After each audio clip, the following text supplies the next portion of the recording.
Before we begin, just take a moment to settle in. Let your body rest. Let your thoughts grow quiet. And if you're watching from somewhere far away, let us know in the comments. What time is it where you are? Where are you listening from? Tonight. And if you enjoy drifting through history like this, don't forget to subscribe. Now close your eyes and recess and come with me. Not to a castle, not to a battlefield, but to the chill breath of the highlands, where stone meets mist, and the land never quite softens. This is not the Scotland of storybooks, not of tartan parades or pipers on green hills. This is a Scotland where the air bite and life clings tightly to its own thread. Medieval Scotland, not merely harsh, but indifferent. A place where nature did not care if you lived or died, and most days neither did anyone else. Let's begin not with kings or war, but with something simpler. A boy, just a boy, waking in a crofter's hut, his breath visible in the frozen morning air, even inside the house. The thatch above him is damp. It always is. And his mattress is not. Straw but old reeds, pulled from the bog weeks ago and laid in bundles already blackened with rot at the edges. He shares the sleeping space with his brother and a goat. Warmth is warmth. The boy rises not to breakfast but to labor. There is no bread waiting, no porridge already bubbling. There might be something from the night before if they were lucky. Leftover oats hardened in a wooden bowl. He scrapes them with a piece of bark and eats it like that. They do not eat to enjoy. They eat to quiet the emptiness. Outside, the frost is not soft and beautiful. It is the kind that blisters, that makes your skin split at the knuckles before the sun even rises. He pulls on his father's old tunic, which is also his brother's, and sometimes his mother's, and begins the walk down to the water. There is no well, just a stream, and it has frozen again, so he carries the iron pot with him heavy and cold, and when he reaches the stream he cracks the ice with a rock, then again and again, until the hole is just wide enough to scoop. He spills some every time, but he cannot go back without water. He returns, hands raw, lips cracked. The walk has taken an hour. This was the beginning of every day. And if you were born poor in medieval Scotland, which most were, there were no seasons of rest, no feasts or pageants, not really, only short days and long bitter nights, and a constant tally in your head of how much barley was left, how much firewood, how many days till the storm passed. Even the houses were not meant for comfort. Crofts and cottages had no chimneys. Just a central hearth and a hole in the roof. The smoke didn't leave, it just hovered, staining the rafters black, coating every object in soot, making the children cough in their sleep. Your eyes would sting before breakfast. But still, you burned the peat, because the cold was worse. The peat was cut from bogland, thick, dark bricks of half-rotted earth. They smouldered low and long, giving heat without flame. But the smell was strong, wet and ancient and clinging, and yet it became the smell of survival. Families slept near it, ate near it, sat in silence near it, listening to the wind beat at the shutters and whisper through the cracks in the stone wall. And there were always cracks. Stone homes weren't grand. They were protection.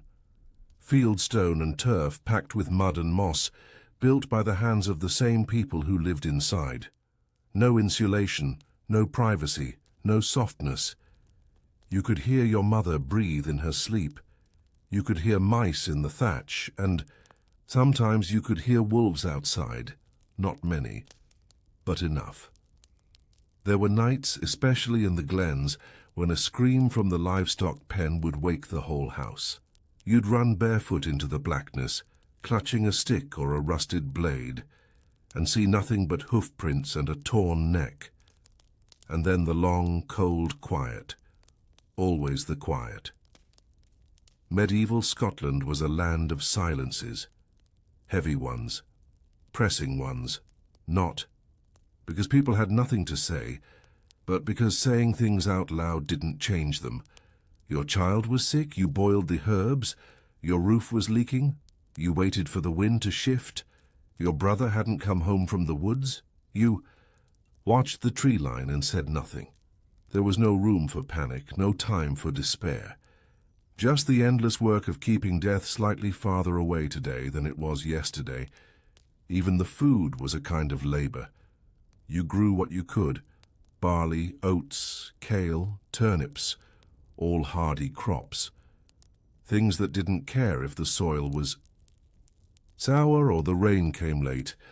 They just pushed through the ground anyway, like the people who planted them. Bread was rough, flat, sometimes burnt, sometimes raw. It was baked on stone or over fire, made from whatever grain hadn't spoiled, and meat rare. Not because people didn't raise animals, but because animals were more valuable alive. A sheep could give wool, a goat gave milk, a chicken gave eggs. You didn't kill unless you were desperate, so you ate porridge, endlessly, made with water, not milk, and flavored with whatever was around: a sprig of wild onion, a handful of salt, a pinch of old fat. You didn't complain.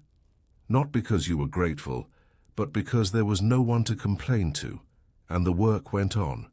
Stone walls had to be rebuilt after every storm. Fences collapsed, roofs sagged, wells dried.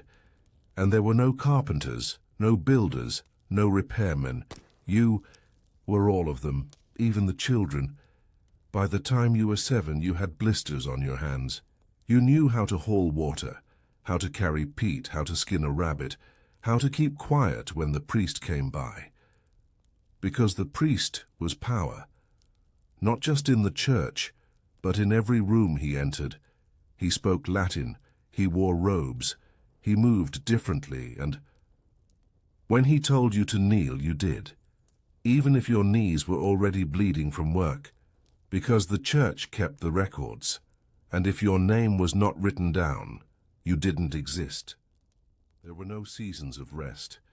Even in spring, when the air grew softer and the days finally began to stretch beyond the brief grey stutter of winter, there was no joy in it, only urgency, a desperation beneath the surface of every task. Because spring meant the soil could finally be touched again, and if you didn't use every moment of sun to your advantage, the ground would betray you when the cold returned. So they planted.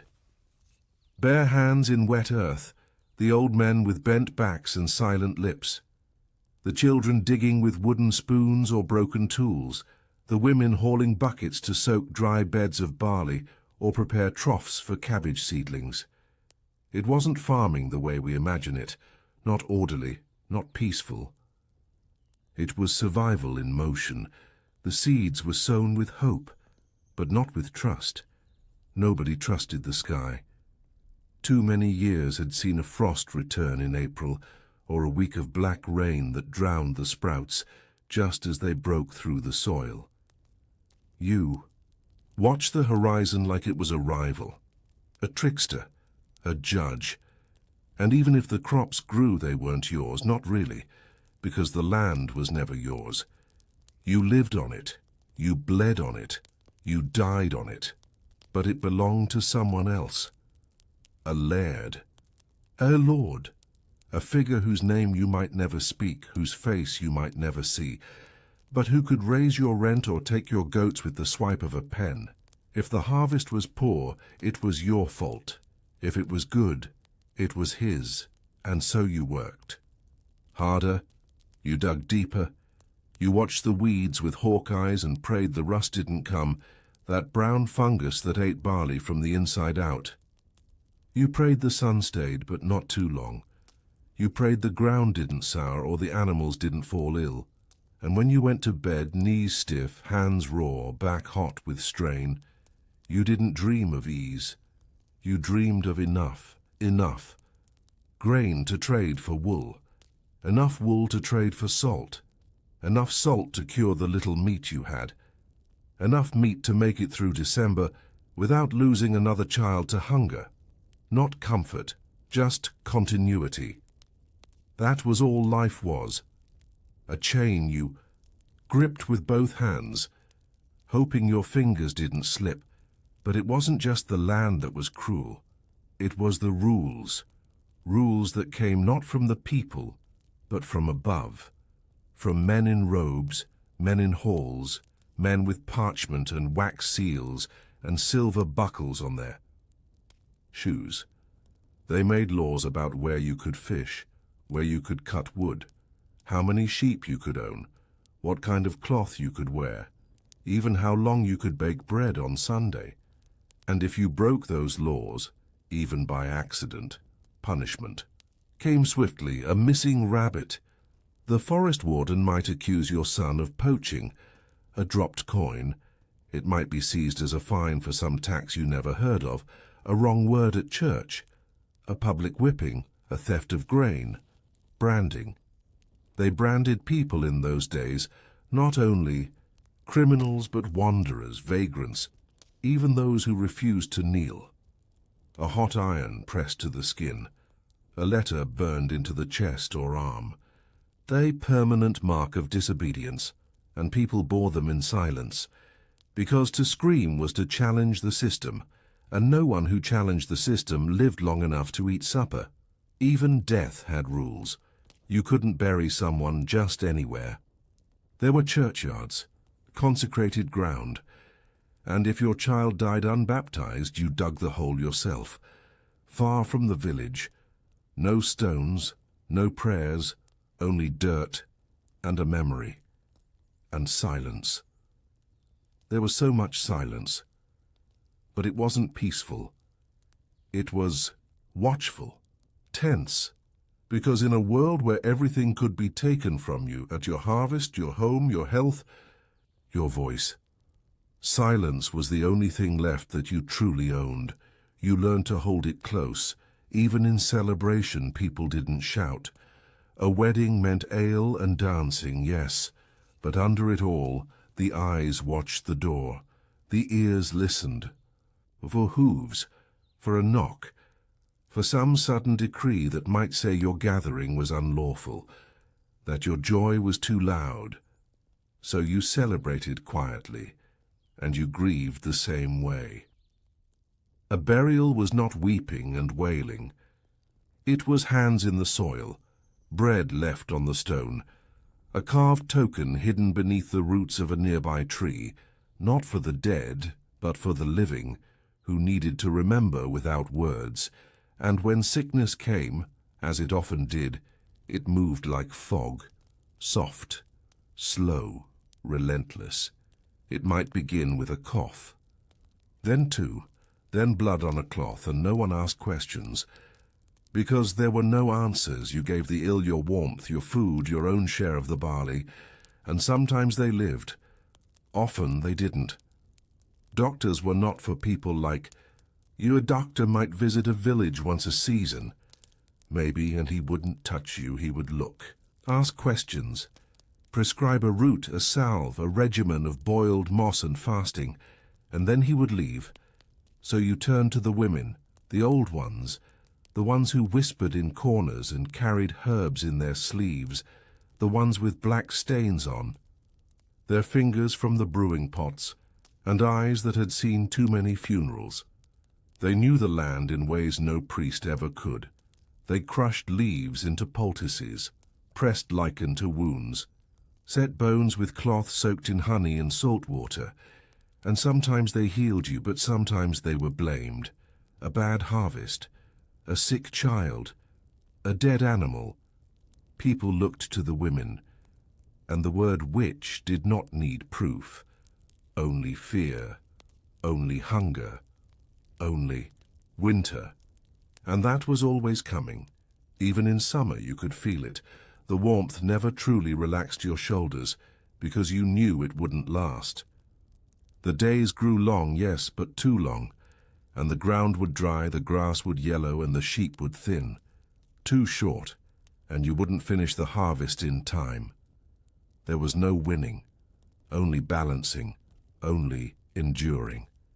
And through it all, the church watched, with its own seasons, its own rules, its own hunger. You gave tithes from grain that barely fed your children. You knelt for confessions you didn't understand, in a language you didn't speak. You paid for forgiveness with eggs, with cloth, with the last of your stored beans, and you told yourself it was worth it. Because the church promised heaven, and for most people in medieval Scotland, heaven was the only comfort they were ever offered.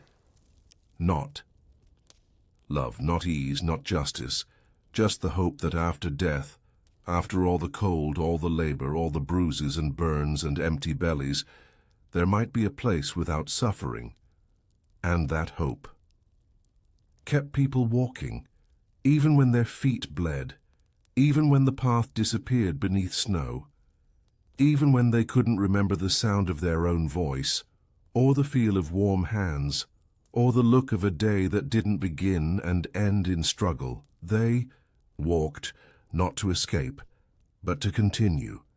Because in medieval Scotland, to stop was to disappear. There was no map for the life of the poor in medieval Scotland. No books to pass down, no instruction carved into stone. Only patterns etched in memory, old routines remembered by old people, passed to young hands without ceremony, without pause. Every gesture had been practiced before, every tool a relic sharpened again, and every path to and from the forest, the glen, the peatland, the burn, all walked by 1,000 feet before yours. And still, nothing was certain. You could live in the same valley for 50 years, and still wake one morning to find the earth different under your heels, a new softness to the soil, a smell of rot where yesterday there was none, the way the air pressed down or didn't move at all. The land remembered things, things that people didn't. It remembered the weight of old battles, of buried bones, of curses spoken under breath in languages forgotten even by the priests. And people learned to respect that silence. They did not build on old ruins. They did not dig where nothing grew. They did not sing where others had died. And if you had to, pass such a place, a slope where no birds ever perched, a stone that never grew moss, you kept your eyes low. You muttered a blessing. You moved on, because you didn't want to draw the attention of the land. It already asked too much of you. Children in medieval Scotland were not raised. They were shaped. A child who cried too often was told to hush by hunger. A child who asked too many questions was given something to carry. A child who lingered indoors was sent out to watch the fields, to walk the line of the stone wall and make sure it hadn't collapsed in the night. There was no tenderness spared for fear it might weaken the spirit, not because people didn't love, but because love took the form of vigilance, of teaching, of silent glances when danger was near, of a hand reaching out in the dark, not to comfort but to guide. And so the children grew fast, too fast. They learned how to slaughter hens by age 6, how to set traps by age 8, how to salt a hide, mend a torn tunic, wrap a broken finger. They learned to keep their backs to the wind and their eyes to the earth, and they learned not to expect joy, only brief pockets of stillness, like a warm bowl of broth. A song hummed under the breath while shelling beans. The feel of clean water over your feet in summer, and these moments, tiny glowing things, they stayed with people. Because nothing else did. The world around them shifted too often. You might have neighbors one year and none the next, not because they moved, but because they were gone. A fever, a fire, a raid. Scotland in those centuries was not peaceful. Borders were fluid. Loyalties even more so. One season you answered to a particular chief. The next, a rival had taken the land, the cattle, the rights to the forest, and you, the people who worked it, bent your knee to a different man, used a different name, war, a different plaid if you had one. And if you didn't kneel, you burned. They burned villages, sometimes not for disobedience but for warning, a message to the next glen over. Yield, or this will be you. And so smoke became a kind of punctuation. On the horizon, not always close, but always seen and always understood. The men bore arms when they could. Not swords, those were rare and expensive, but axes, clubs, spears fashioned from sharpened iron lashed to old broom handles. And they didn't train for war. They trained for interruption. A raid could come at night or midday, or, and it didn't matter how skilled you were, only how fast. You learned to hide the children, to scatter the livestock, to move the grain into the forest when the scouts returned with bad news. There was no standing army for your defense. Only your neighbor, your brother, your own tired legs. And when the attackers left, if they left, you counted what was missing and you rebuilt. Again. Rebuilding was constant, after storms, after skirmishes, after fever that left half the village empty, and the other half days digging graves in silence. You never said, "We are safe now," only, "We are still here." That was victory. Not the waving of banners, not the singing of songs, just staying. And through all this, the seasons turned, relentless. Autumn was not a time of beauty, though the hills did turn gold and the bracken flushed red and the wind grew sharper. It was a time of pressure, of counting every barrel of oats, of checking every patch of roof for leaks, of stacking the firewood too high because you remembered what happened the winter you didn't. You remembered the blue skin, the silence that followed. And still you couldn't prepare for everything. A thaw too soon, a snow too early, an illness that travelled on the breath of a traveller passing through. You feared visitors more than wolves, because wolves you could hear. Visitors brought stories. Stories meant change, and change, in a place like this, rarely brought anything good. The stories sometimes came from peddlers, men with carts that creaked like old bones, carrying cloth from distant towns or strange powders that promised to ward off fever.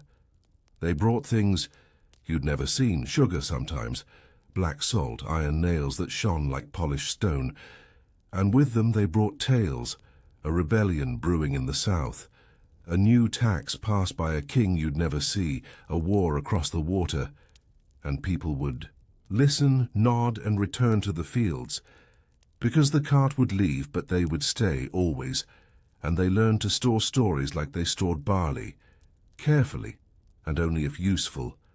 But not all stories came from men. Some came from the wind, the cries heard over the moors, the lights flickering on the hills where no fire should be. People in medieval Scotland believed in things, not because they were foolish, but because they were observant. They knew the land could change suddenly. A path taken 100 times might vanish. A tree you passed every day might be gone.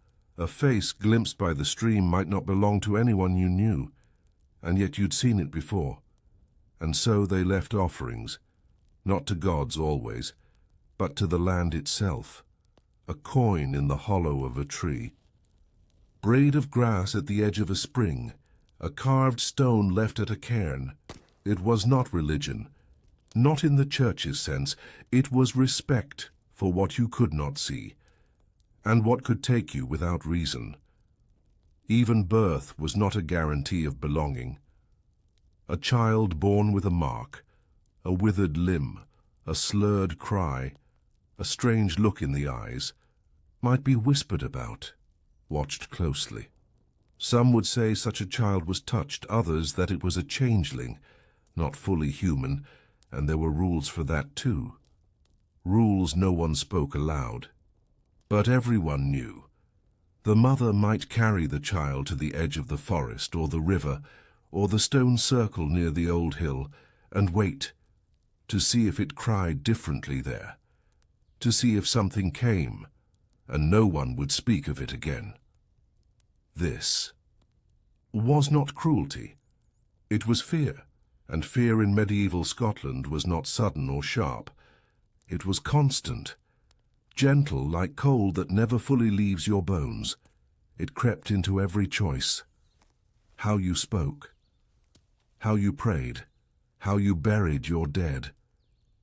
And yet, people laughed. Quietly. They laughed when the sun stayed long enough to finish the weaving, when the first egg of spring was found, when a new calf stood on shaky legs and didn't fall. They laughed when the old man with no teeth tried to hum the old songs, and they laughed at death because they had to, because if you could not laugh at the way the candle blew out too soon, or the way the priest slipped on whetstone, or the way your one good tunic now fit your cousin better than you, then the world would feel too heavy to carry. And so they laughed, softly, in the dark, between storms. The homes were not homes in the way we know them now. They were shelters, low to the ground, thatched roofs heavy with rain even when it hadn't rained in days, walls built from stone, not by masons with blueprints, but by hands that knew how to stack what the land offered, slabs and rocks packed tight with earth and prayer. No windows, just slits. The wind came in whether invited or not. The floor was dirt. When it was dry, it was dust. When it was wet, it was cold. You slept on straw, or you didn't sleep at all. Sleep wasn't a reward. It was a pause, a brief slipping out of the rhythm of the day's work. And yet, even then, it wasn't safe. Rats skittered along the edges of the room. The wind moved oddly through the roof. The fire rarely lasted the night.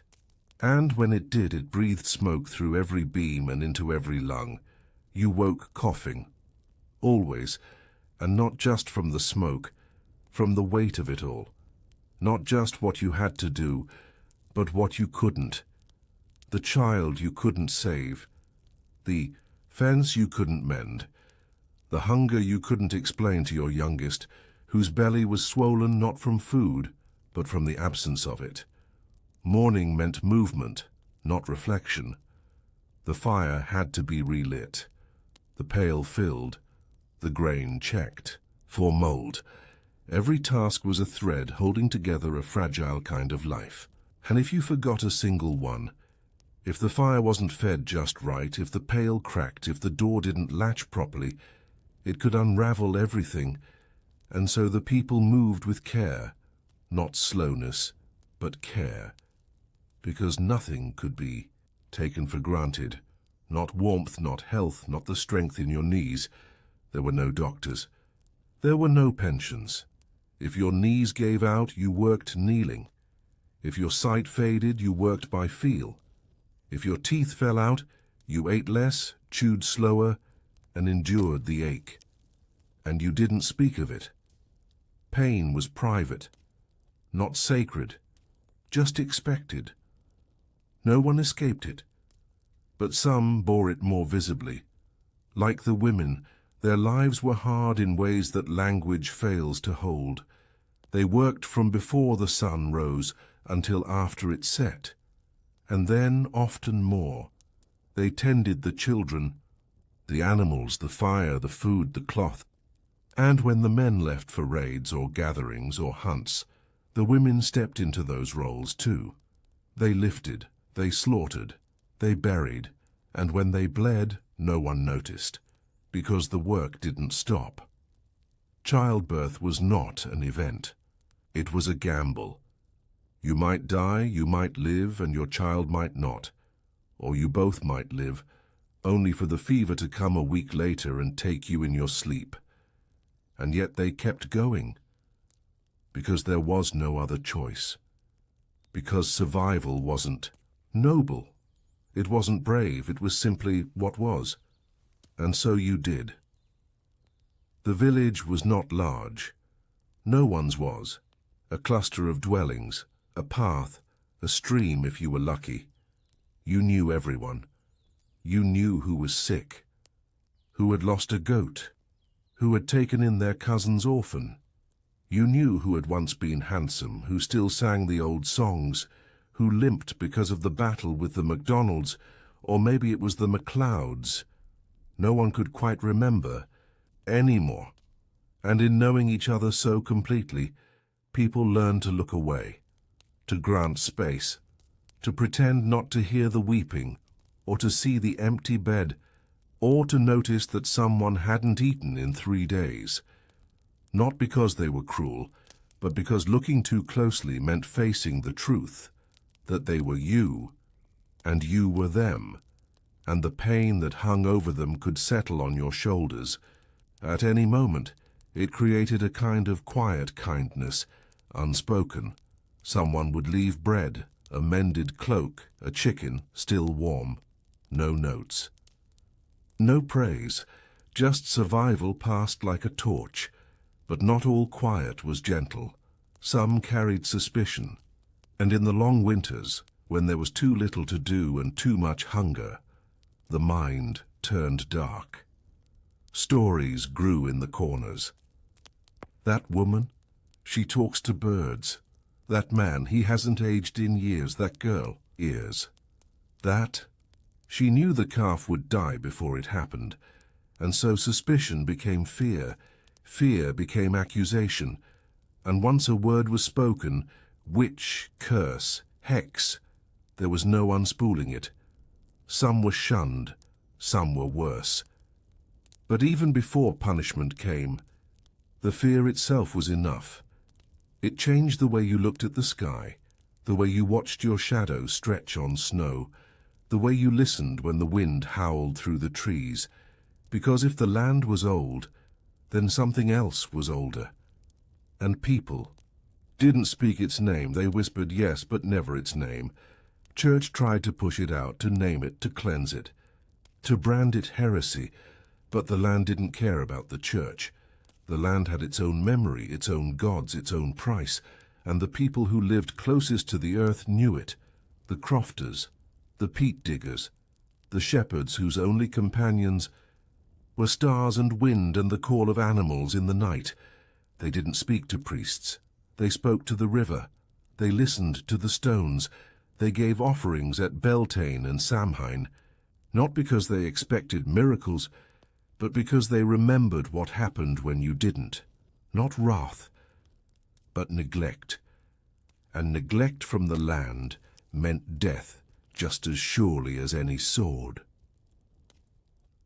So the rites continued, quietly, even when the church forbade them, even when the tithes were collected, and the sermons screamed about sin and fire. Even then, a small bowl of milk might be left on the doorstep, a ring of ash drawn around a cradle, a sprig of rowan tied to the lintel, just in case, because fear was not weakness, it was memory, and those who remembered lived longer, and they taught their children, not through words, but through the way they looked to the trees before stepping into the forest, through the way they sang to the bread before baking, through the way they watched the animals, because the sheep knew before you did when something was wrong.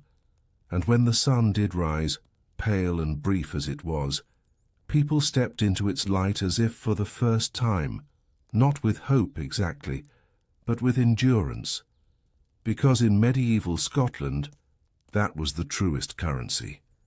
Not gold, not titles, not even faith, but endurance, the quiet, unyielding choice to keep moving, even when your body shook, even when the snow came early, even when no one remembered your name but the stones beneath your feet. You moved, because that was all there was. And in that movement something endured, a kind of beauty, a kind of grace, not the kind sung by poets or painted in manuscripts, but the kind that hums beneath your skin when the wind stills and you can finally hear the earth breathing back. In the hills of medieval Scotland, you didn't need to be a poet to speak in rhythm. The land taught it to you, not through words, but through repetition. The same slope you climbed every morning to check the sheep, the same crooked rock you passed on the trail wet with lichen, always cold to the touch. The same circle your life moved in, went from fire to field, from field to forest, and then back again. It wasn't a story with chapters. It was a circle. And in that circle, winter came like a sentence, not loud, not sudden, but absolute. The first sign wasn't snow. It was the silence. Birds leaving earlier than they should, streams slowing to a hush, a stillness in the sky that even the youngest children could feel without knowing why. And then came the cold, not the sharp kind that nips and runs away, but the kind that lingers, that soaks into your joints, into your chest, into the marrow of your bones and makes them feel older than they are. Fires were lit early, and fed constantly. Peat if you had it, dung if you didn't. The smoke choked the rafters, turned the inside of every hut into a shadowy cave. But it was better than freezing. There were no proper chimneys, just holes. Sometimes not even that. The heat stayed low to the floor. So you did too. Families slept side by side like spoons in a drawer, not for comfort, for survival. Old bones pressed against young. A sick child nestled against a mother who hadn't eaten in days, and if someone passed in the night, they were cold before they were dead, and you only knew when they didn't rise. There were no coffins, there was barely wood, just a blanket, a prayer, and the frozen ground that took longer to yield with every passing week. Food was not eaten, it was rationed, measured. Like time day a heel of bread here, a mouthful of broth there. The oats were stretched with ground bark or weeds. The ale was watered down again and again until it became more myth than drink. And still, you had to make it last, because no one knew when the thaw would come, because sometimes it didn't. Sometimes spring came late, or not at all, and the hunger grew teeth. People didn't speak of the lean years with loud voices, but you could see it in the way their hands hovered over a pot, in the way they stared at your bowl, even if they had their own, in the way they chewed slowly, thoughtfully, as if memorizing the taste in case it had to last longer than it should. Children were taught not to ask. They learned early that full bellies were a kind of miracle, that the sweetness of an apple was something to dream about, that meat, real meat, was for saints' days, weddings or mercy, and not everyone made it through. Even if the cold didn't take you, hunger might, or illness or despair. But people didn't speak of that either. They just kept moving. And the old would say things like, "We've had worse," even when they hadn't, not to lie, but to make it feel survivable. Because words could be shelter too, not walls, not fire, but a kind of warmth passed mouth to mouth, and stories, even when grim, held power. The tale of the woman who walked barefoot across 3 valleys to find her son, the man who stood watch through 3 nights so the wolves wouldn't take the goats, the girl who sang in the snow until her lips cracked, just to remind. The others, they were still alive, and whether they were true didn't matter. What mattered was that they were told, and retold, until they became more than history. They became instruction, guidance. Hope wrapped in rough wool. Evenings were the quietest. Not peaceful, just quiet. You sat close to the fire if there was one. Your fingers chapped, your eyes stinging, your shoulders sore from a life that never let you stand still. And sometimes someone would hum, a note low and cracked like the hearthstones. Sometimes someone would speak a verse. Not a psalm, an older verse. One passed before the monks arrived. Words. That didn't fit in church walls. Words that belonged to trees and fog and the dark curve of the hills. You didn't say them loud, just enough to be remembered, just enough to make the shadows lean back. Because the shadows had rules. They needed silence to grow, and music, however faint, was rebellion. And so was memory. Remembering how your mother scraped flour from under her nails to bake one last bannock. How your grandfather swore he saw the same deer return every year, just older. How your brother told you never to whistle after sunset and you never asked why. Memories were defense, not from swords or snow but from forgetfulness. Because to forget, in a land like this, was dangerous. You had to remember which berries poisoned, which water made you sick, which path vanished in fog. You had to remember which clans raided last winter, who traded fairly, who didn't, who owed a debt, and who held a grudge longer than most remembered why. Grudges were old currency, passed from father to son like a knife with no sheath, sometimes sharpened, sometimes just carried, but never set down. And that, too, shaped the way people lived. Weddings were not always for love. Sometimes they were bargains, sometimes they were bridges, sometimes they were anchors to keep one clan from drowning another. And the women, the ones who bore the cost of these arrangements, they understood. They didn't cry, not where anyone could see. They just folded their clothing, dressed their hair, and walked into new homes with old eyes, because they knew that survival wasn't always escape. Sometimes it was endurance, and they were masters of that. Just like the land, always scarred, never broken. There were no clocks in medieval Scotland. Time was counted in light and weather, in the length of a shadow, in how far the frost crept across the wall by mid-morning. You rose when the first crow sounded, and you worked until you couldn't see, your own fingers clearly enough to mend the net or tie the knot.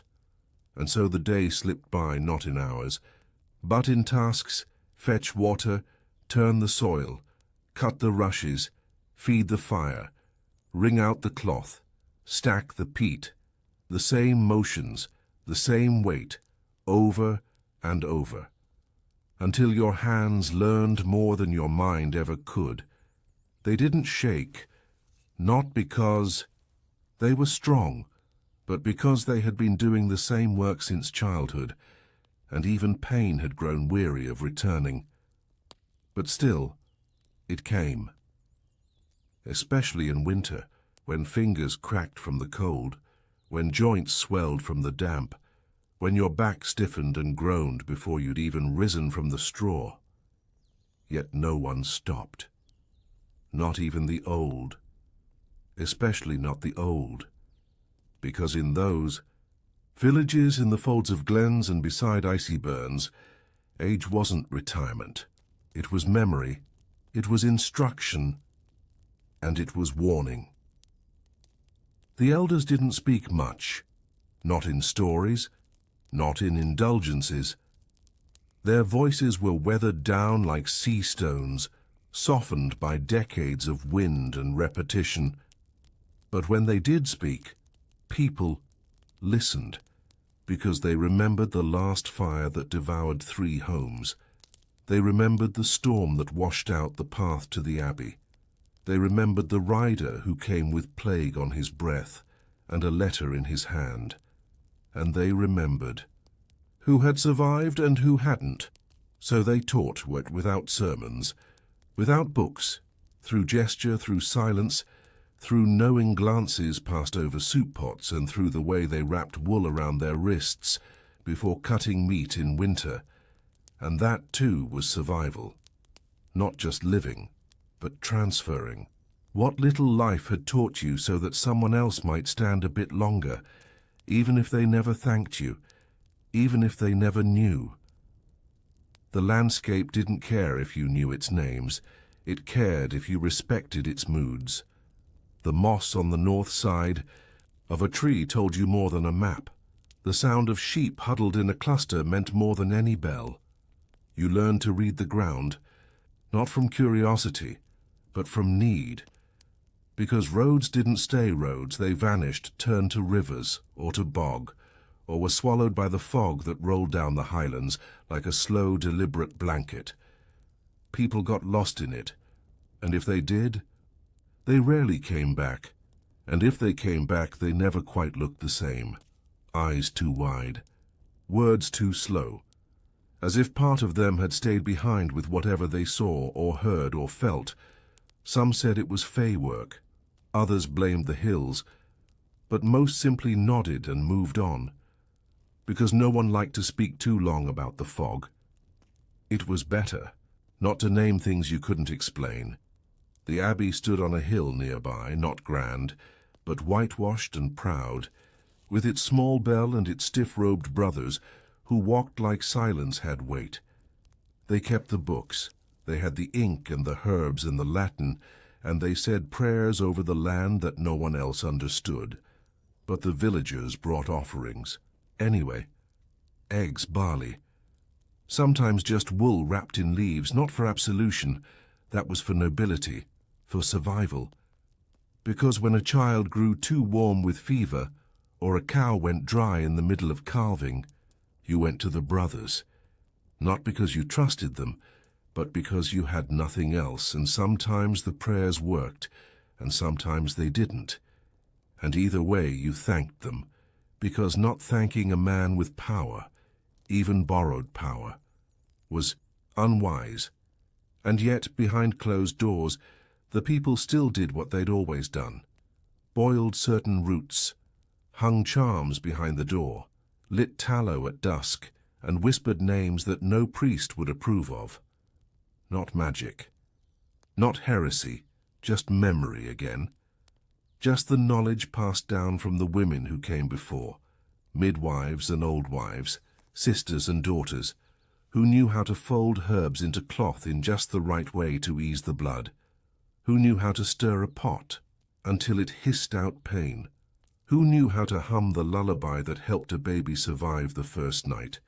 Their names weren't carved into stone, their words weren't written in the abbey's ledgers, but they were remembered, and sometimes remembered longer, because their work was quiet but lasting, more so than a sermon, more so than a tithe, more so than a name in a noble's list.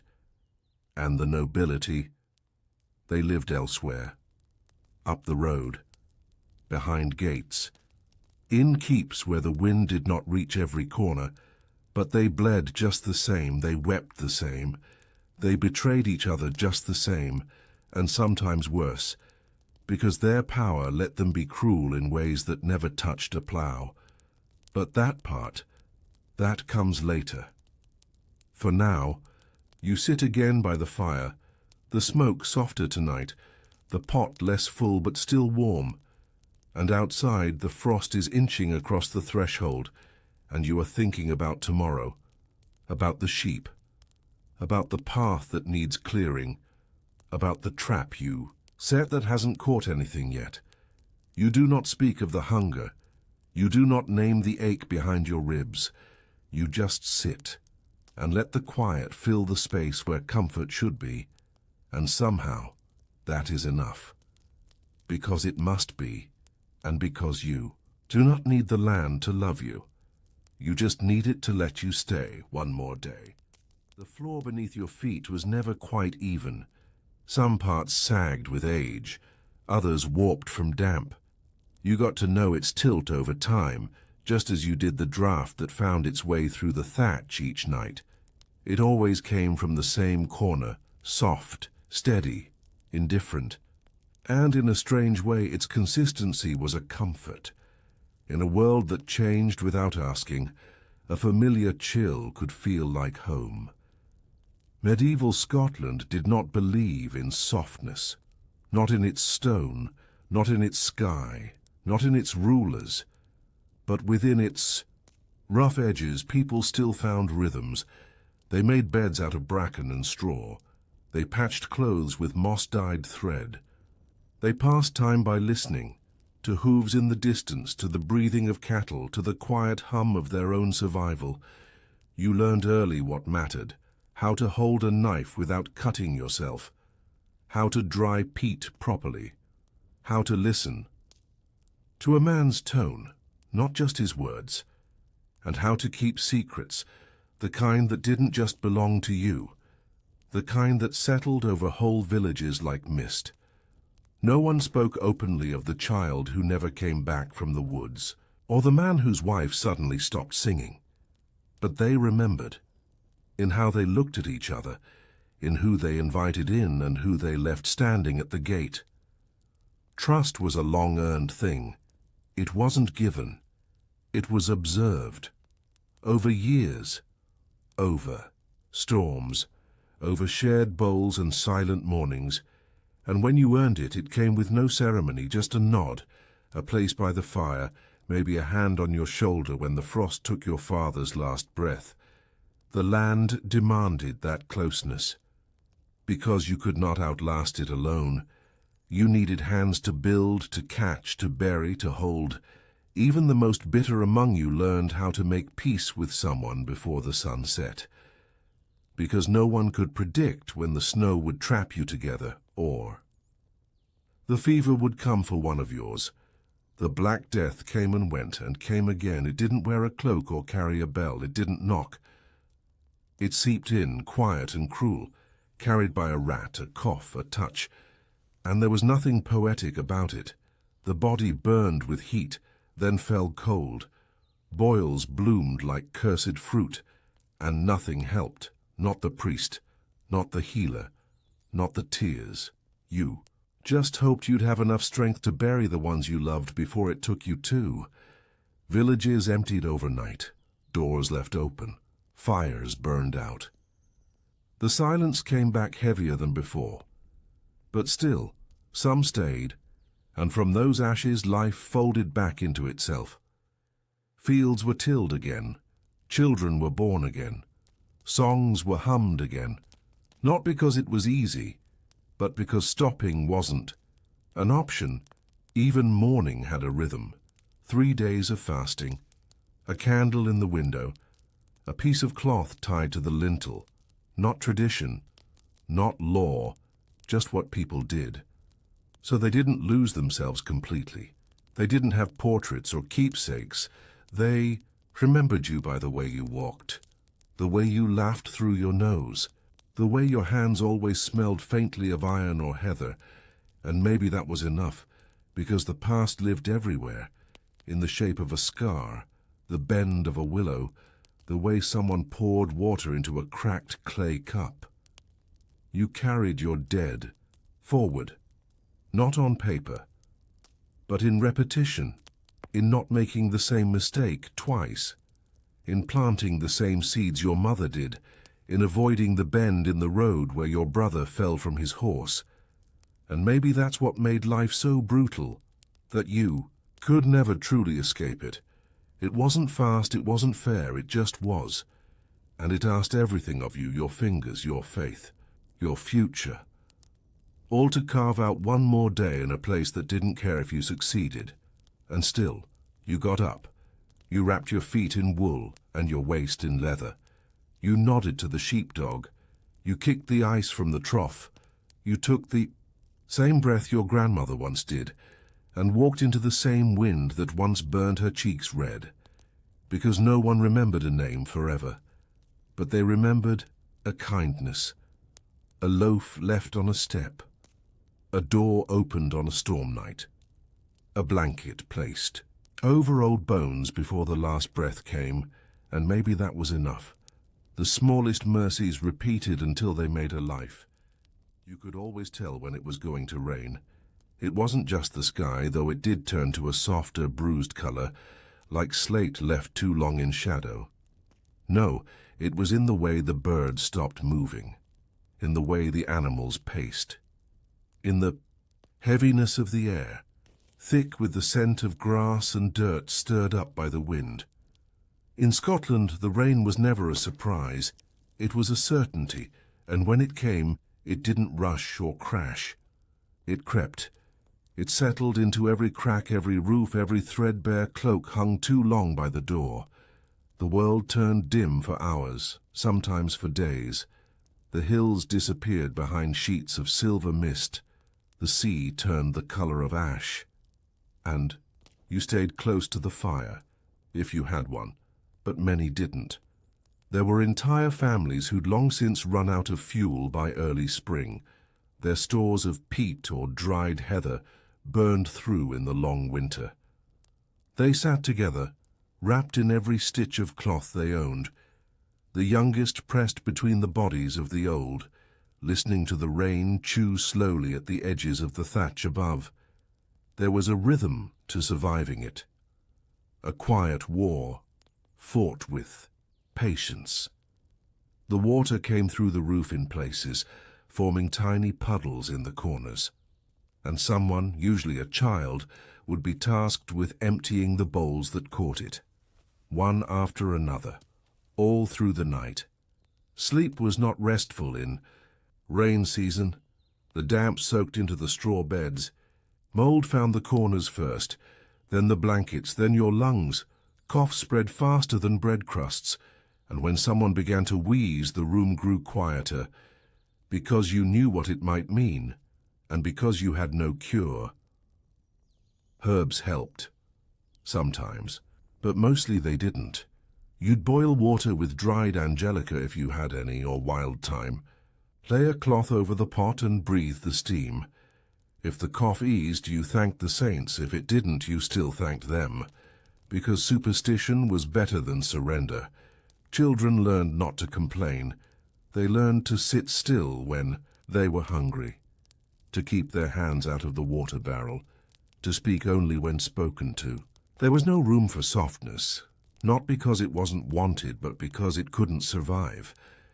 And yet even in that bleakness, there were glimmers.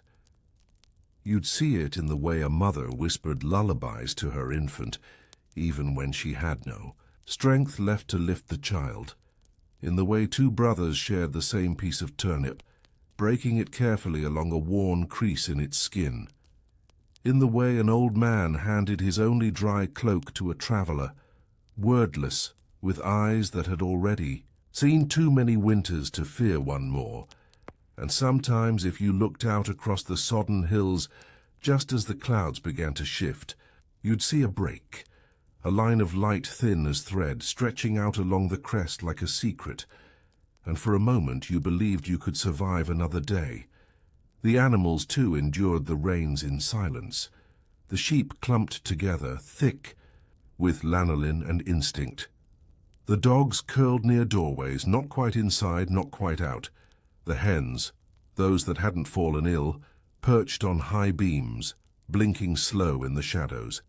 And the cows, if you were lucky enough to own one, breathed.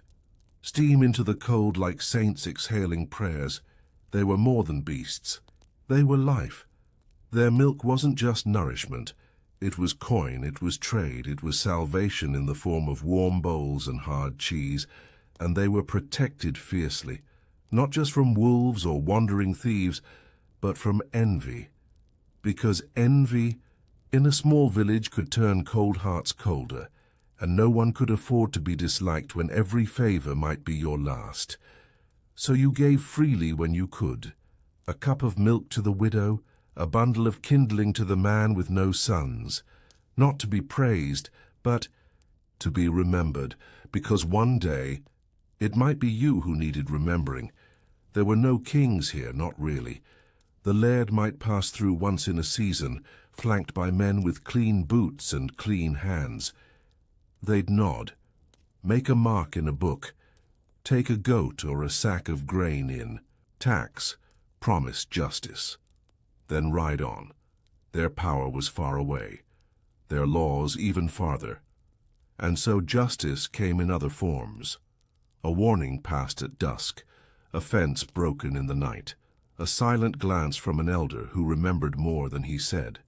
People policed their own, not with swords but with silence. A man who cheated on weight at the barley scale found no hands to help him dig his ditch come planting season. A woman who mocked the midwife too loudly found herself alone when her child came too early. It was not fair, but it was order, and in its own way it kept things from unraveling, but that didn't mean cruelty was rare. It just meant it was often quiet. A pinch here. Thou shove there, a punishment dressed as penance, and in homes where the fire never went out you'd find bruises hidden beneath sleeves and silence clinging to the air like smoke. And no one said a word, because suffering was common and complaint was dangerous.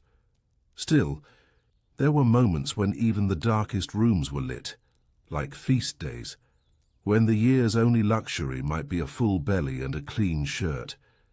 St. Columba's feast, Candlemas. The changing of seasons marked not by calendars, but by smell of fresh bread, of pine needles laid over dirt floors, of salt meat brought down from the rafters, and for one night the rules bent. Children laughed. Old songs were sung, and someone somewhere had a little too much ale and tried to dance like they did 20 winters ago. And you smiled, because those moments weren't just reprieve, they were resistance, a refusal to let the world turn grey, entirely. A reminder that life, however cold, however cruel, still had sparks hidden in the ash, and so the rains came and went, and you remained, not unbroken, but still breathing, still watching the hills for signs, still measuring your days by sheep and sun, still carving out a life one small mercy at a time. It was the sound of the wind you remembered most, not the sharp howling kind that shook shutters in the dead of night, but the low constant hum that wrapped itself around the moors and through the folds of the glens like an old worn song. It crept into every space not filled by stone or flesh, and even then it found its way in, between fingers, behind ears, across the bare toes of children who ran too fast down frost-covered paths. It never really stopped, even when the sun warmed. The heather and the midges danced in swarms above the peat bogs. That hum lingered, a kind of breath from the land itself, long and patient and endlessly unbothered by who lived upon it. The people didn't fight the wind, they bent to it. Their homes were built low and narrow, roofed with sod or straw packed thick and tied with twisted cords of old rope. Walls of stacked stone, mortared with mud and hope, stood firm not because they were tall, but because they knew better than to stand too proud. Nothing that rose too high in Scotland's medieval past stayed up for long. Even the trees kept low where the hills opened to the sea. Gnarled branches twisted eastward like crooked fingers pointing home. The only tall things were the mountains, and they made no apologies for what they took. The wind wasn't just weather. It was part of life. It whispered while you worked. It tugged at your hair while you prayed. It pushed back against your body as you carried buckets or bales or bread uphill, as if to remind you, nothing comes without effort here, not love, not peace, not even a breath. But you grew used to the effort. You learned how to brace your weight when walking the ridges.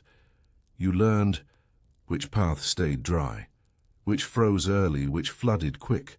You memorized the way the moss grew on stones, and how the mist gathered just before the first hard frost of autumn.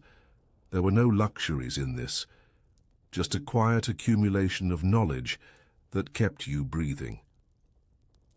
In winter, the sun hardly came. It rose late, dull and unsure, then dipped before the day had made itself useful. And in the long hours between darkness and darker still, people learned to make use of what little light they had. Candlelight was not wasted on idleness. It was for mending or cooking or reading the few tattered scraps of parchment kept safe. beneath wrapped cloth. If you were among the rare who could read at all, most couldn't, but that didn't mean they didn't remember. The stories of the clans were passed down by voice, slow and steady, like the pouring of oats into a pot. Grandfathers taught grandsons about battles no one marked on maps. Grandmothers whispered the names of herbs that could stop a fever or start a birth.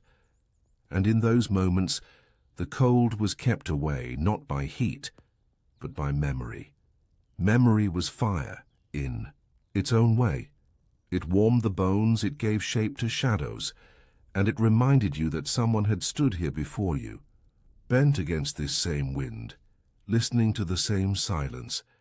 There were nights when the animals spoke, so they said. On Christmas Eve, if you were quiet enough, the cattle would kneel.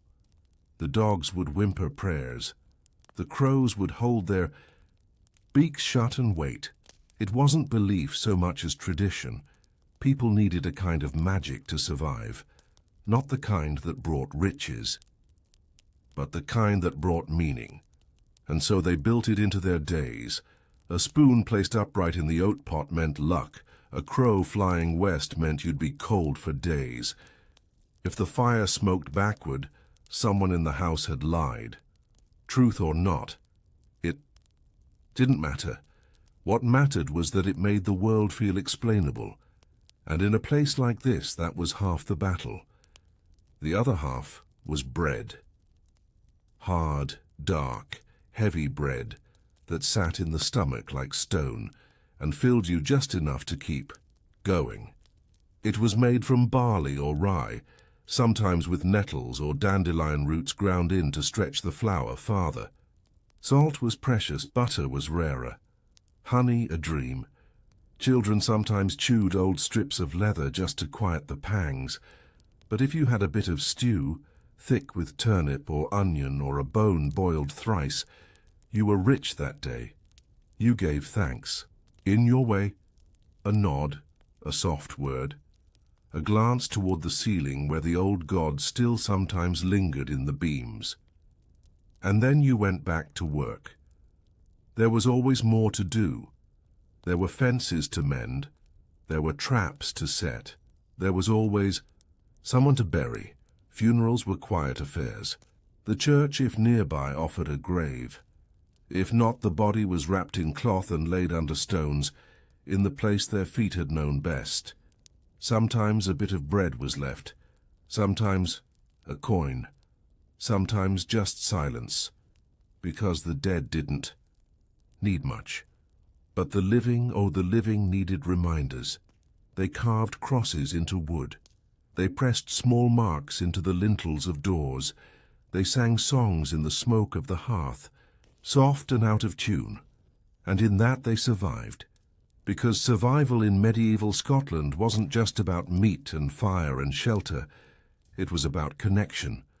Not in words, always, but in presence, in showing up, in standing beside someone when their child didn't wake, in sharing the last apple of the season without being asked, in giving a nod to the man who stole from you once, but also saved your father from the river. Forgiveness wasn't a sermon. It was a habit, practiced, imperfect, but necessary, because life was too short to stay cold and too long to stay angry. So people made peace with each other, sometimes for a day, sometimes forever, and then the wind came again, and they pulled their cloaks tighter, and they pressed forward, into it once more, together, always together, even when alone. Because in a place like this, you belonged to the land and to each other, no matter what name you carried, what burden you bore, or what you had lost. And that, too, was survival. There were places in Scotland so quiet that you could hear your own skin shift. Not the grand castles or the crowded markets of distant towns, but the folds between, the forgotten glens, the narrow valleys where no path was marked and no name, lingered long enough to carve itself into stone. Here the silence wasn't absence. It was presence. heavy, watching. Even the birds tread lightly. The sheep, when they came this far, moved slower, as if the hills themselves demanded respect. It was in these places that time bent. Minutes stretched, hours folded. You could walk for a day and feel as if you had stepped not through miles but centuries. The wind carried voices no one remembered, and the rocks bore carvings whose meanings had long since bled into moss. And still, people lived there. Not many, not always by choice. But there were those who preferred the loneliness of the land to the coldness of men. An old widow whose hands still knew the pattern of wool without seeing. A man with a crooked spine, who whispered to the trees and fed the crows from his fingers. A girl with no parents, no words, but a memory for every path a fox had taken. They survived not with coin, but with craft. They dried fish in the wind, cured skins in the stream, and mended things others had thrown away. And when someone from the village dared to come, seeking help or herbs or stories, they offered what they had, quietly, without welcome, but without rejection either.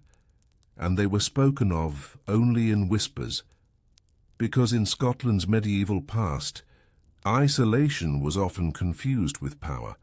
They were called witches sometimes, healers other times, but they were almost always left alone. Fear does that. It draws lines where none were needed. Still, people depended on them.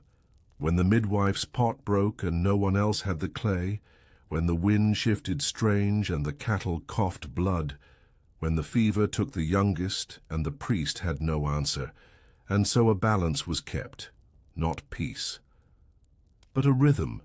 Even the strange had their place. In the lowlands, where the earth grew richer, life had its own bitterness. The soil here bore more, oats and barley, peas and beans. The rivers were wider, the grass softer. And still it did not mean ease. More food meant more mouths, more value meant more theft. A good field was a reason to fight, and families marked the edges of their plots with stones, then blades, then blood. Disputes rarely went to the laird. That was expensive, slow, dangerous. They were settled with eyes across the table, or a quiet tripping in the dark. Or, if all else failed, a duel at dawn with sharpened sticks and silence. It wasn't murder. It was settling, because the land had to be respected, and boundaries had to be believed. To survive in the lowlands was to live among people, many of them. To learn how to read silence, to nod at the right time, to know when not to speak of what. You had heard behind the cattle shed, gossip could feed you, or kill you. And women especially carried the weight of words. They knew what was safe to say, and what would turn against them. They tended gardens not just for food, but for trade. A clutch of lavender here, a stalk of angelica there. Dried and tied, it could buy you favor with the midwife or the miller's wife. Every herb had a second name, every root a secret.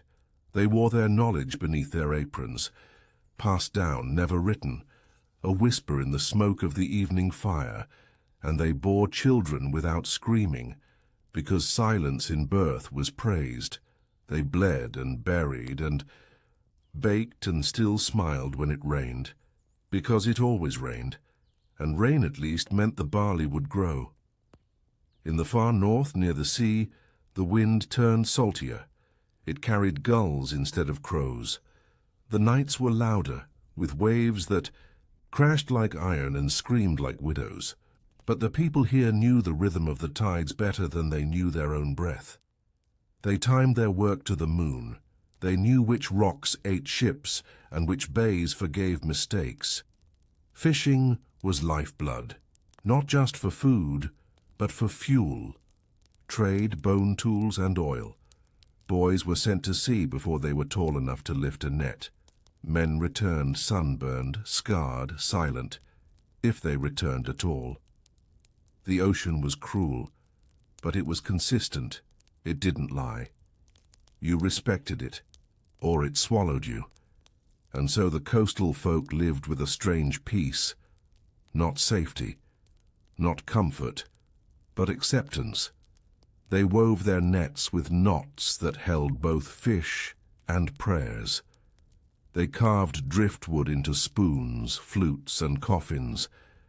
They told stories, sat of the wind and listened for answers in the shell of the conch. And when someone drowned, they lit no fire, because fire drew ghosts. They left a plate by the door, a salt line across the threshold, and waited, because sometimes the sea gave back what it took, though not always as it was. The children of these places grew older, faster.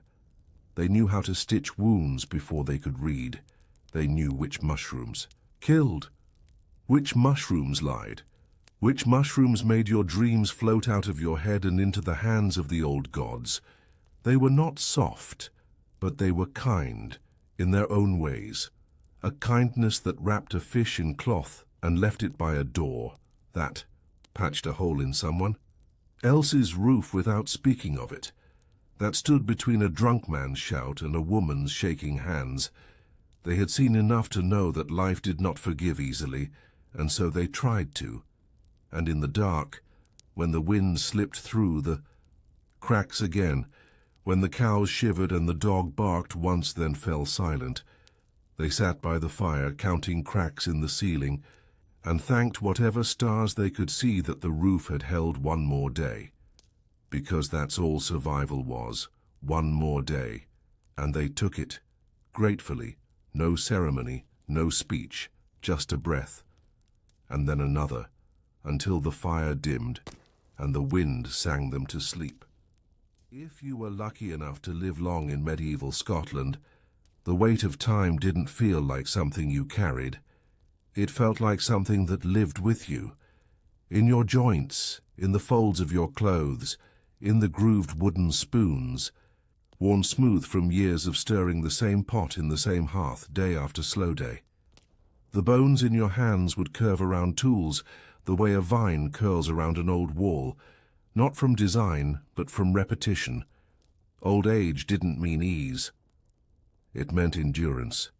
The young learned to work.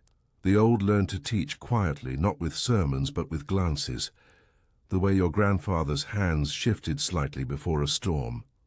The pause your grandmother gave before passing the ladle to someone else, knowing the broth wasn't quite right, but knowing the lesson was more important than the flavor. And they remembered everything. What had been lost, who had died when, which summer had brought the best oat harvest, and which year the well had frozen solid for 3 weeks. Memory here was a survival tool. There were no calendars, no clocks. But they knew when the sheep would drop their lambs and when the frost would return to the ground with its silent glass fingers. They didn't measure in dates. They measured in seasons, in habits, in the changing color of light on the stone walls. A child born in spring had their first steps marked by the blooming of foxglove. A death in the family might coincide with the return of geese or the first blackberries turning bittersweet on the vine. Time passed not in lines but in circles, circles of the moon, circles of tasks, circles of stories, told and retold, changing just a little each year. Even the songs were circular. They didn't start and end so much as wander. A verse here, a refrain there. No two people sang them quite the same, and no one remembered where they'd come from, but everyone sang them. Even the men who claimed not to care for music found themselves humming as they sharpened scythes, the rhythms buried somewhere deep. In the fingers and the jaw there was a steadiness to this life. Not peace exactly, but a kind of quiet rhythm that allowed hardship to exist without collapse. You woke before the sun. You fed what needed feeding. You worked, not because of ambition, but because there was always something to do, and always someone depending on it. The sheep wouldn't wait, the stove wouldn't light itself. The fences leaned more each year, and the hens never quite learned where to lay. But it wasn't all hardship. There were moments when the land felt soft, when a mist rolled in, not sharp but gentle, curling around the feet like a sleeping dog. When the moss underfoot gave way like bread under a knife, when a fire burned just right and not too fast, not too slow, and the air in the house smelled like earth and wool and something sweet someone had managed to find and tuck away. Those were the moments they lived for, not celebration, not grandeur, just stillness. Stillness that said, for this breath we are warm, for this hour we are together. The hills outside never stopped moving, not with people, but with shadow, with fog, with flocks of birds passing across the sky, like brushstrokes on a canvas too large for anyone to understand. And the villages were built to watch those movements. Homes weren't just shelters, they were viewpoints, built with doors that opened east to catch the light, and stones that remembered how to hold heat long after the fire had died. Inside, life was layered, not decorated, but full. Every space used, every surface marked, by hands. Nothing wasted, nothing idle. Hooks along the beams held dried herbs and spare bits of leather. Small carved figures sat in corners, not for prayer but for memory, a gift from a child or a carving from a lover long buried. The floors were swept often, not because anyone expected visitors, but because it made the room feel awake, alive, and the hearth was never truly cold. Even when the fire was out, the stones were warm. Even when there was no one home, the coals remembered. Outside, the seasons changed slowly. Spring was not a burst, it was a negotiation. First the thaw, then the mud, then the first brave shoots of green that dared rise into the chill air, followed by days of hard rain and nights that still threatened frost, then lambs, then calves, then hope. Summer brought its own cruelty, not heat, but midges, clouds of them like smoke with teeth. They bit without mercy, and people covered their faces with cloth or smoke or prayers. Children cried, elders scratched, and still the work went on, because summer was short and everything had to be done before the cold came back. Barley needed to be cut, fish needed to be salted, peat had to be dug and dried and stacked like bricks, near the door, because once the first frost fell it was already too late, and no one wanted to find themselves unprepared. Autumn was less a season and more a warning. The days shortened like a drawstring pulled too tight. The clouds thickened, the geese flew lower, and people looked at their stores with quiet calculation. Do we have enough? Will it last? What will we do if someone gets sick? What if someone comes? Because even in the remote corners of Scotland, danger didn't always wear a face. Sometimes it was famine, sometimes it was a bad winter, sometimes it was another village, hungrier than yours, deciding to knock on your door not with hands, but with blades. And in those moments, you relied not on weapons, but on relationships. You had helped them once, hadn't you, shared a lamb, given them shelter in a storm you hoped they remembered, because sometimes memory was the only thing standing between you and ruin. And then winter, the long dark, not dramatic, not sudden, just the quiet closing of a door, the sky never brightening, the wind never stopping, the fire never quite hot enough. It wasn't just the cold that made life brutal. It was the repetition, the same grey sky, the same root vegetables, the same creaking of the roof, the same songs, sung slower now, like lullabies for the dying. You counted the days not with joy, but with persistence. One more, then another, and another, until you no longer bothered to count. because it was too much, or maybe too little, and still beneath the stone and thatch and wool and bone life beat on, in the eyes of a child watching the snow fall, in the hands of a woman mending a sock she'd mended 4 times already, in the cough of an old man who still stood to feed the chickens. They didn't fight the hardship.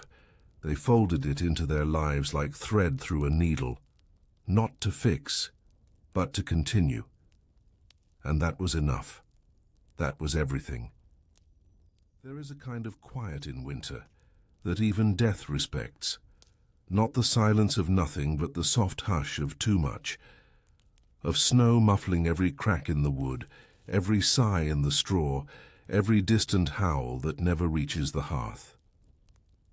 In medieval Scotland, this was the deepest part of the year, not only in weather but in spirit, when the air seemed to hang thicker and people spoke less and everything, even thought, moved slower. Inside those stone cottages, the ones packed, tight with family, with smoke, with memory, you didn't just survive winter. You lived inside of it. You breathed it in with the peaty smoke. You carried it in your spine, in your hands, in your skin that cracked and healed and cracked again. Every draught was patched with care, every seam double-stitched, not because anyone expected perfection, but because when the wind screamed, you wanted no excuses left behind. The fire, always the fire, was center, not blazing, never roaring, and just steady. You fed it in turns, like a child who needed watching. A log, a twig, a breath to coax the red back to life. If it went out, you didn't light another with a match. You walked to the neighbor's home, wrapped tight, and borrowed a coal in a clay pot, hoping their flame had lasted longer than yours. The fire wasn't just heat. It was continuity. It was the only thing still moving. Outside, the days passed like shadows. Long nights and shorter days, but none of them bright. The sky turned not blue but white, and then grey, and then silver like old coins no one could spend. No sun, no birdsong, just the crunch of ice and the groan of wood, and the distant thump of snow sliding off a roof too tired to hold it. And still, life moved, slowly, but it moved. The animals were quieter, their breath thick in the cold air. Chickens fluffed themselves like straw dolls. Sheep curled together for warmth, their wool stiff with frost. Dogs slept more but watched the door, and children learned quickly never to stand too long in one place. Every moment had weight. Fetching water meant cracking a hole in the stream and carrying buckets heavy enough to bruise a shoulder. Grinding oats meant taking turns, your arms aching, your breath fogging in the chill of an unheated corner. Even laughter felt slower. A shared joke held longer, not out of joy, but out of hunger for something that wasn't just survival. And then, one day, you noticed the sound of dripping, not loud, just a rhythm, a drop from the eaves, a trickle in the path. The frost didn't break, not yet, but it softened, and people began to hope again, quietly, because hope was dangerous. It made you look forward. And in Scotland's medieval winters, looking forward meant risking disappointment. Still the signs came. A crow cawed twice. A snowdrop pushed through the crusted earth near the graveyard wall. The oxen stirred earlier. Children coughed less, and slowly the world exhaled. But spring didn't arrive with trumpets, it crept, with mud. Thick, sticky, soul-stealing mud that sucked boots from feet and turned paths into rivers. The snow melted, yes, but it revealed the rot beneath, the broken fences, the collapsed sheds, the bones of animals that hadn't made it. The mold on the walls that no one had noticed when the fire was warm and the windows closed. This was the hardest part. Not winter itself, but the thaw. Because now, Everything that had waited demanded attention. You had to rebuild, to clean, to repair, to bury what was lost, and people did without complaint, without pause, because if they didn't, summer wouldn't come, and summer, however short, however sweet, was the only moment they had to store joy. It was in this rhythm of frost and thaw, of hunger and bloom, that Scottish medieval life took shape. The people were not cheerful, they were not cruel, they were carved, shaped by stone and water and wind and repetition. They knew how to endure, not because they were stronger than others, but because they had no choice. Their strength wasn't loud, it was silent. A mother who held her baby longer, on cold nights, even though her arms ached, a son who patched the same shirt 3 winters in a row, learning to stitch from watching his grandmother, a neighbor who left meat near the door and said nothing when it was gone. This was not a world of knights and battles and glory. It was a world of carrying on, of knowing the names of every ridge and tree and path by feel, of living alongside ghosts, of remembering the faces of those who had died, and still setting places for them in stories told beside the fire. And there were stories, not written, never written, but told in whispers, in songs with no clear beginning, in lullabies with meanings that shifted like the wind. They were not fairy tales, not exactly, more like truths that had been worn down, softened at the edges, and carried like stones in the pocket, useful, familiar, comforting. And when the fire dimmed and the hour grew late and the children slept, or pretended to, someone might hum a line and someone else would follow. Not because they were happy, not because they had energy, but because it was what people did to remember, to soothe, to stay, and the night would pass, as it always did, not quickly, not easily, but fully. The lowland fields began to change their color again. What was once a cold, dull brown, packed tight beneath frozen skies, now grew softer around the edges. Not green, not yet, but something in between. Pale, hesitant. A kind of color that didn't have a name, as if the earth itself were deciding whether to wake or not, and the people waited, not with anticipation, but with preparation, because in medieval Scotland you never truly trusted the weather. A warm breeze might tempt you to plant early, but it could vanish overnight. A heavy mist could mean rain or plague or nothing at all. You listened to the land like an old storyteller, respectful, cautious, never interrupting. The village life moved again. Doors creaked open more often. Boots left mud prints along paths, still damp with melt. Children ran again, though not far. Their mothers still shouted reminders to avoid the woods, the cliffs, the cold parts of the riverbank. And the older folk. They watched. They always watched. From windows, from steps, from benches near chicken coops. Not because they had nothing to do, but because watching was part of their work now. They noticed which child limped, which neighbor had lost weight, which roof needed mending, and which family hadn't sung all winter. And when the time came, they would speak, quietly. A word here, a hint there. A handful of dried fish left on a doorstep without a name. This was how care looked here, not warm embraces or long speeches, but knowing, watching, acting without being asked. And as spring slowly exhaled, the work shifted again. It was time to sow. The fields were ploughed, not by ox, by hand, by sweat. You could hear the creak of wood and the groan of shoulders across the valley. The soil resisted. It always did, full of stones and roots and memory, but they turned it anyway. With the A. Same slow rhythm they'd learned from their mothers and grandfathers and great-grandmothers before them. Each furrow was a prayer, not a grand one, just a wish whispered with every seed pressed into earth.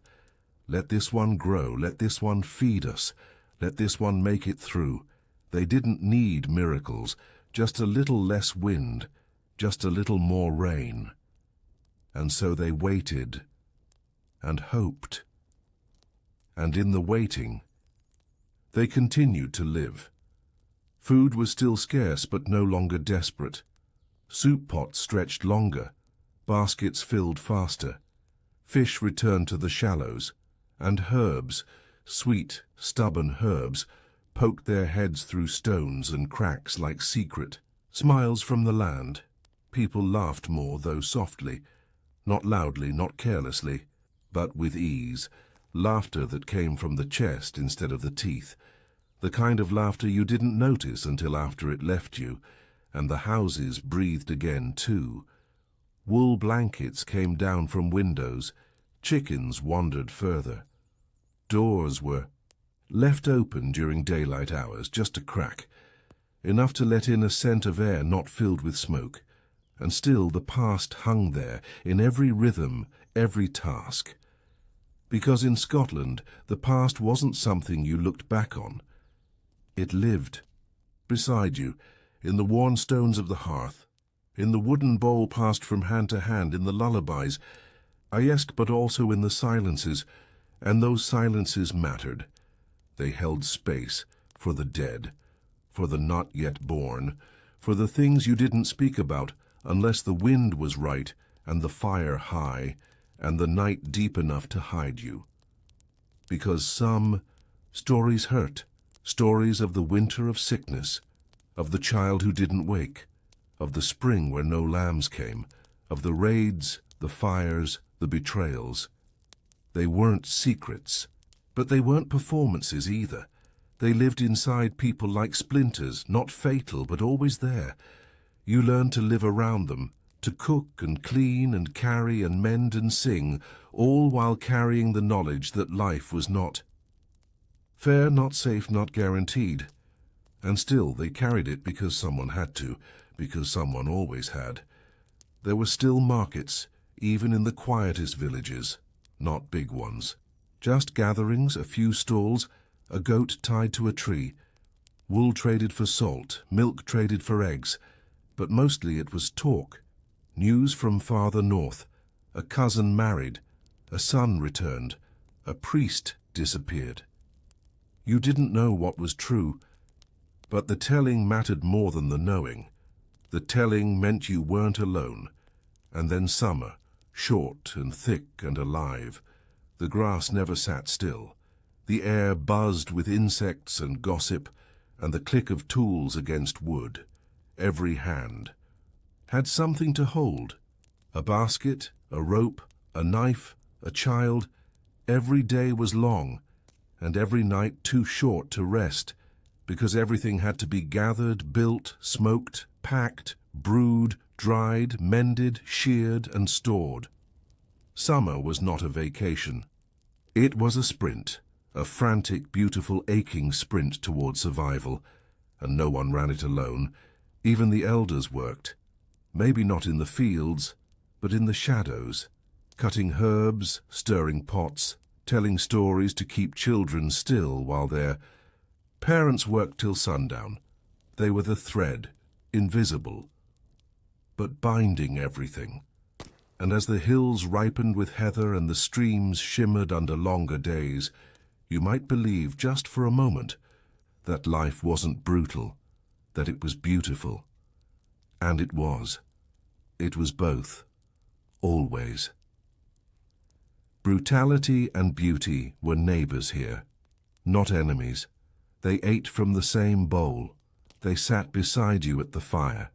They braided your hair and folded your clothes and wrapped your feet before bed. And you learned to live with both, to wake with both, to sleep with both, because that was life in medieval Scotland.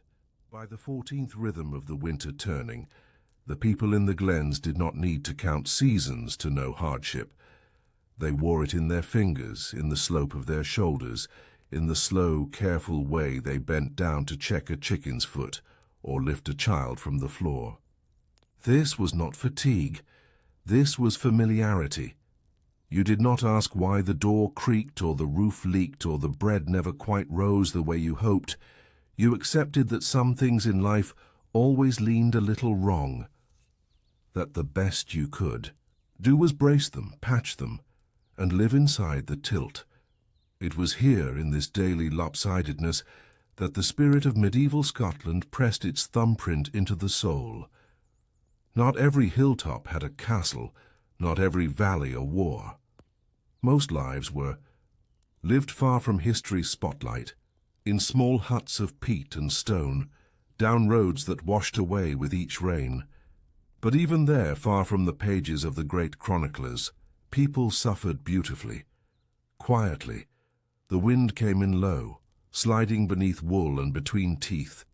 The sheep moved like ghosts through the fog, bells silent, their wool matted and heavy, with weather. And you, whoever you were, you learned not to hope for comfort, but to celebrate its absence. No fire meant no smoke in the eyes, no meat meant no bones to bury, no news meant no new graves. It was always the absence that mattered, more than the presence, and yet the people sang not joyfully, not always tunefully, but honestly. Their songs were made of memory, of hills remembered, of kin long buried, of fields that once bloomed and never bloomed again. A single note stretched between generations, like a rope between boats at sea. There were no lullabies written in ink, but the voice of a mother whispering through cracked lips beside the fire held more peace than scripture, more truth than history. And even the men, rough-fingered, scarred, with backs curved by stone and labor, they too sang when they thought no one listened. To the cows, to the wind, to themselves. Because singing in Scotland was not performance. It was survival. The land, too, was not kind, but it was intimate. Each rock had a name, each bog had a story. Each tree bent in a way that someone's great-grandfather had once described after too much mead. Children were not told fairy tales so much as shown the gnarled root where something once happened. Not explained, just pointed to. And the child would remember. And when they became a parent, they would point as well. There was no written record, only the long, slow remembering, and in this way nothing was ever truly lost. Even death in Scotland did not erase. A shawl left behind still held the shape of a shoulder, a pair of shoes still bent at the ankle in the way the man had walked, and the fire would crack the same way when the room fell quiet. Every hearth was a memory, every silence a presence. Even the animals seemed to understand. The cows moved slowly, not because they were tired, but because they listened. The dogs did not bark at night unless the air itself changed, and the crows circled the same tree long after it had fallen, because they remembered what it had once held.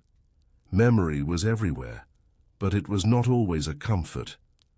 Some memories burned. The winter your brother didn't come back from the hills, the summer your crop turned black with rot, the night the baby never woke. These things lived in the silence between sentences, not erased, just carried, softly, firmly, forever. Still, you rose, you always rose, because in Scotland the ground never let you forget that it too was waiting. You tilled it with caution, walked it with respect, bled into it with resignation, and when it claimed someone, as it always did, you did. Not curse, you nodded. You placed the stone, you sang, because the only thing crueler than the land forgetting you was you forgetting the land. So you remembered. Every path you walked, every meal you shared, every mistake you made and forgave in yourself and others. This was your story. Not heroic, not tragic, just real. And so the tale drifts onward, not toward a finish, but deeper into the mist. One more step, one more turn of the season, and still the fire burns low in the croft, and someone, somewhere, still remembers your name. By By the time the 15th century stumbled toward its own shadows, the rhythm of life in Scotland hadn't much changed. In many corners of the highlands, it still moved to the slow beat of wind and wood smoke, of water through stone and blood, through hands. Time didn't so much pass as settle, thick and quiet, like dust in the corners of a church long abandoned, where someone might still come to pray, not for miracles, but simply for silence. There were new kings, new borders drawn, with ink that would never soak deep enough to touch the people who still walked these hills with cracked feet and quiet purpose. The lairds might change, might ride harder, demand more, or disappear entirely in the politics of distant courts, but the peat still needed to be cut. The sheep still wandered, the winters still came, and people still endured. In one village, no different from hundreds of others, the oldest house leaned forward as if trying to listen to the ground. Its roof sagged not from disrepair but from years. The smoke from its chimney coiled like memory into the grey sky. Inside, a woman stirred a pot not with urgency, but with patience. She wasn't young. Her back curved where her spine had learned to bend toward the hearth, and her hands knew the weight of every season. She did not measure time in days or months. She measured it in loaves of bread, in patches sown, in hands held through nights where the wind pressed against the walls like a creature that wanted in. Outside, children played. Not loudly. Laughter here had to be rationed, like anything. Warm, but with purpose. They knew which stones marked graves, which trees bent with the wind, which paths remained dry even after days of rain. Their games were stories, stories their mothers had told them, stories their grandfathers had forgotten, then remembered again in dreams. They knew how to listen, to the wind through bracken, to the hush between footfalls, to the sky, and how it spoke in light and bird call. Sometimes they asked questions. Why? The stones were laid in circles. Why the stream curved near the chapel ruins? Why no one went beyond the hill after sunset? And the answers were never certain. Just fragments, echoes, gentle warnings wrapped in stories passed from voice to voice. So many times they no longer fit the mouths that carried them. But still, they were carried. This was Scotland.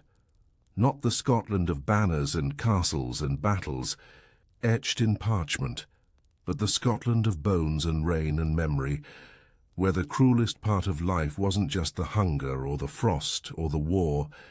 It was how easily those things became ordinary, where resilience was never a choice, where survival was a song hummed through chapped lips, not to be heard but to be endured. The soil here was shallow in places, hard, stony, unforgiving. But the people, they planted anyway. Not because they hoped for much, but because planting was what came next.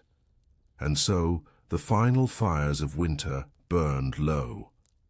The snow melted not in a rush, but with slow dignity, leaving, behind the bones of seasons past, the cracked memories of cold mornings and long nights, the echoes of voices that once filled these homes with quiet conversation and shared breath.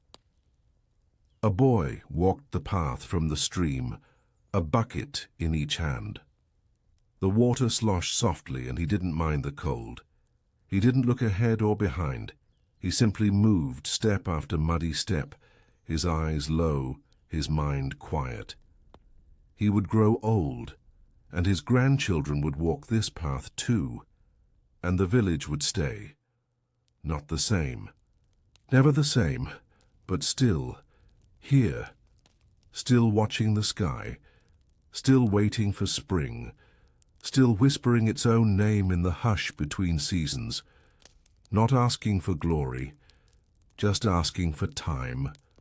And so it drifted on into the silence. into the slow rhythm, of breath and earth and memory, where the story never ends, only softens, only sleeps, only waits. Good night.